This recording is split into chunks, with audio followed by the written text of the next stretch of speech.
Si vous cherchez la puissance populaire, la démocratie, c'est un régime dans lequel le démos exerce le kratos. Donc Mhm. en fait, dans lequel le peuple décide. Ouais. Pas le peuple peut parler librement.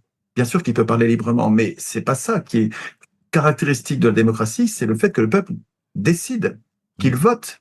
Or, élire, c'est non seulement c'est pas voter, mais c'est le contraire de voter. Élire, c'est voter, c'est décider, hein. Mhm. Voter, c'est décider. Et élire, c'est mettre le nom de quelqu'un dans une urne qui va tout voter à notre place. C'est l'élu qui va voter les lois. C'est pas l'électeur.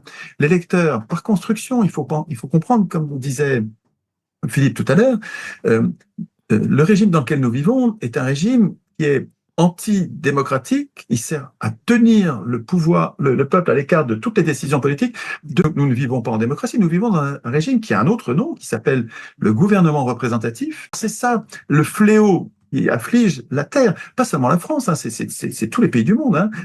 C'est l'élection. Si vous faites ça avec l'élection, vous allez voir qu'il faut pas 5 minutes pour réaliser que, mais bien sûr que l'élection, c'est pas démocratique. Mais tous les penseurs du monde le savaient avant 1789, Montesquieu le savait, Rousseau le savait, mais Aristote et Platon aussi savaient que la seule procédure démocratique, c'est le tirage au sort, et que l'élection, elle est aristocratique, donc elle est antidémocratique. Donc c'est par définition, en fait, c'est par construction. Et donc en fait, quand on dit on est en démocratie, et la démocratie c'est l'élection, on dit des telles énormités, des contre-vérités. C'est pas des mensonges, on le croit, hein, donc c'est des erreurs.